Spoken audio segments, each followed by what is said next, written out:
In today's episode, we are going to talk a little bit about separation anxiety. So, the Dogo Argentino is incredibly pack bonded. It is very, very attuned to its owners, it's very attuned to its family, and separation is not its favorite thing. Now, no dog likes to be separated from its pack, it's completely psychologically abnormal. In the wild, they are with the pack from beginning to end, so the concept of being completely and utterly alone is something out of human convenience and is really something they have not evolved to be able to handle psychologically.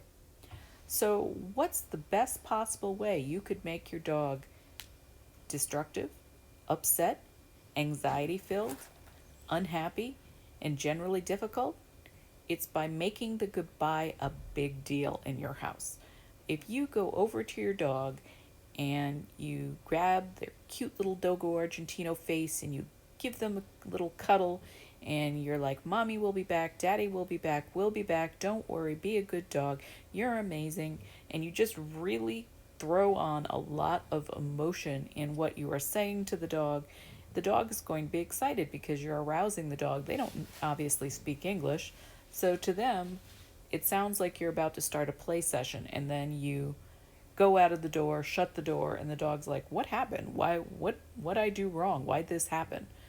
I thought my family was about to start playing with me, and instead, they left me completely alone." It's just not a good thing. So one of the worst things you can do for a Dogo Argentino is to amp them up and then shut the door in their face.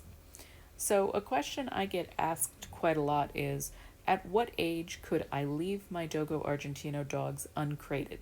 And for me, that was 2 years old.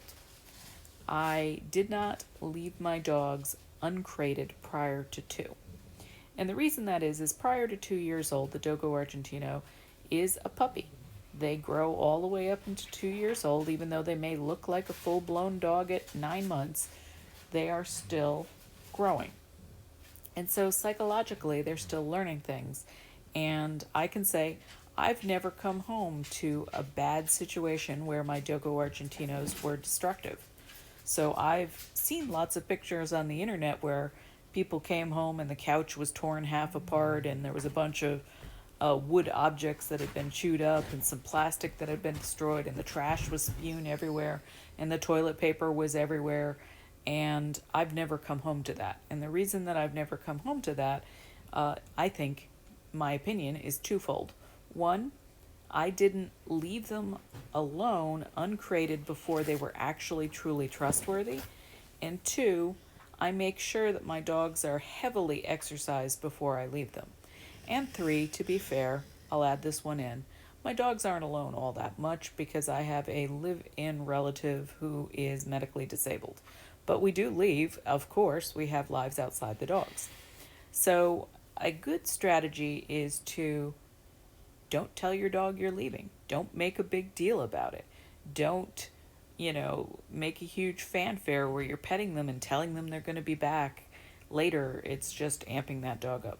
Two, I like to give a long-lasting treat. So that could be a actual femur bone. They can't chew up a femur bone. Weight-bearing bones are so thick that they can't actually chew them. That's got marrow in it, and that gives them something long-lasting to enjoy. You might want to try a frozen Kong treat, and you can fill those with a variety of ingredients like take some brown rice and some chicken and some peas and make a mash and stick it in the Kong and freeze it, and they can lick at it, but they can't really get it out. You want to definitely make sure that you exercise them heavily. If your dog is tired, your dog is much less concerned whether you are present or absent. If your dog is energetic, you being absent is a big problem. And this is such an intelligent breed. The Dogo Argentino, to me, my opinion, take it for what you will, is the smartest dog that I've ever worked with. And a very smart dog needs lots of stimulation. And a dog that's understimulated tends to be destructive. So Dogo Argentinos are very, very smart, and they're very energetic, and they're very driven as a hunting breed, and you need to wear that out of them. And then they're such a great dog. They're such an amazing dog. if you do what they need, which is essentially stimulate their mind and wear out their body. However, you achieve that, if you do that, you're going to have a great dog. But if you fail in either of those areas, you're going to have a destructive dog, and a dog that can really cause incredible havoc in your home. So, when you are getting ready to leave, I think that you should build in strenuous exercise beforehand. I think if you can't trust your dog, you need to crate your dog, or you need to kennel your dog if you've got like an outdoor run or a kennel, so that they can't get into trouble but they can still get some exercise. Now, I am fortunate that my house is set up such that I have a very, very high fence all the way around the perimeter, and I have a doggy door, and they can come and go as they will and potty and what have you. That being said, I rarely leave the dogs completely alone. I would say the maximum that they're generally left completely alone is 6 hours, and that's not exactly common in my particular household. But they can do it, they can handle it. We don't say anything to them, we get ready, and we leave. We just shut the door. And that seems to have worked out well, as opposed to people who are amping the dog up. As always, like, comment, share, subscribe.